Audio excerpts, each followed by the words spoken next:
নমস্কার বন্ধুরা, মুক্তি চ্যানেলের পক্ষ থেকে আমি তপন সর্দার। আজকের ভিডিওতে আমি আলোচনা করব হিন্দু বিবাহের সময় কেন 7 পাকে ঘোরা অনিবার্য। এই 7 পাক ঘোরার মাহাত্ম্য বাকি। আমরা জানি বিবাহ মানে দুটি মনের ও পরিবারের মিলন। আমাদের বাঙালি হিন্দু বিবাহের লৌকিক আচরণ বহু রকমের, যেমন এগুলি হলো বর্ণ, শাখা এবং অঞ্চল ভেদে বিভিন্ন প্রকারের হয়ে থাকে। এগুলির সঙ্গে বৈদিক প্রথাগুলির কোনো মিল পাওয়া যায় না। উচ্চবর্গীয় হিন্দু সমাজের বিবাহের প্রধানত দুটি আচরণ বিধি লক্ষ্য করা হয়। সেগুলি হলো বৈদিক এবং লৌকিক। লৌকিক আচরণগুলির মধ্যে অন্যতম হলো স্ত্রী আচার নামে জানা যায়, আর বৈদিক আচারগুলির মধ্যে হলো কুশণ্ডিকা, লাজ হোম, সপ্তপদী গমন, পাণিগ্রহণ, ধৃতি হোম ও চতুর্থী হোম। আমরা সবাই জানি বিবাহ মানে একজন অপরজনকে প্রতিশ্রুতি দেওয়া বা সেগুলো সারা জীবন প্রেম, নিষ্ঠা ও যত্ন সহকারে পালন করা উচিত। অন্যান্য ধর্মের মতো হিন্দু ধর্মের বিবাহতেও নানা রকম নিয়ম আছে। সেগুলি হলো গায়ে হলুদ, শুভ দৃষ্টি, সিঁদুর পরানো, খই পোড়ানো ইত্যাদি। বিবাহতে এইসব নিয়ম যেমন করতেই হয়, তেমন 7 পাকে ঘোরাও অনিবার্য। তাহলে এখন প্রশ্ন হলো, বিবাহের প্রয়োজনীয়তা কী? শরীরবৃত্তীয় চাহিদা মানব জীবনের অনিবার্য একটি অংশ। ক্ষুধা লাগলে মানুষের যেমন খাবারের প্রয়োজন হয়, তেমনি নারী পুরুষ একটি পূর্ণ বয়স হলে তাদের যৌন চাহিদার তৈরি হয়ে থাকে। তাই প্রতিটি নারী ও পুরুষের উপযুক্ত পূর্ণ বয়সে বিবাহ দেয়া মানব সমাজের গুরুত্বপূর্ণ অপরিহার্য অংশ।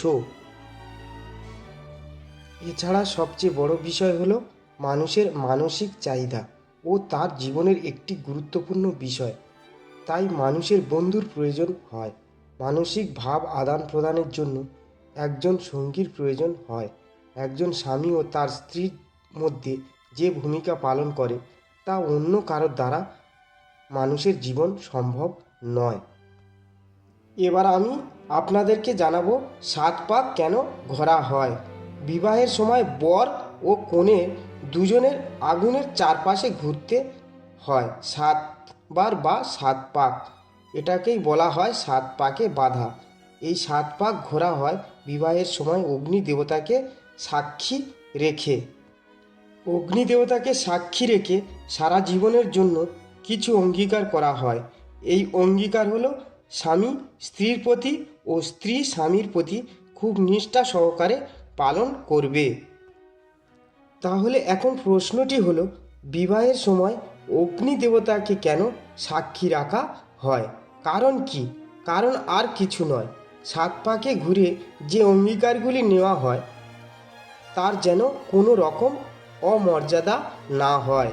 সারা জীবন যেন একে অপরের প্রতি দায়িত্ব, কর্তব্য, সমর্থন, দুঃখ, কষ্ট সব কিছু জীবনের শেষ মুহূর্ত পর্যন্ত পালন করে যেতে পারে। হিন্দু বিবাহের 7 পাকের মাহাত্ম্যগুলি কী? এই 7 পাকের আলাদা আলাদা মাহাত্ম্য রয়েছে। প্রথম পাক, বরের প্রতিজ্ঞা। আমি তোমার খাদ্যের দায়িত্ব নেব। আমি তোমাকে এবং আমাদের সন্তানদের সুখে স্বাচ্ছন্দ্যে রাখার দায়িত্ব নিচ্ছি। এরপর কনের প্রতিজ্ঞা। আমি গৃহকর্মীর যাবতীয় দায়িত্ব, খাদ্য ও আর্থিক বিষয় ঠিক রাখার দায়িত্ব নিচ্ছি। দ্বিতীয় পাক, 7 পাকের দ্বিতীয় পাক ঘোরার সময় বর কনেকে বলে, একসঙ্গে আমি আমার বাড়ি ও সন্তানদের রক্ষা করব। কনের প্রতিজ্ঞা।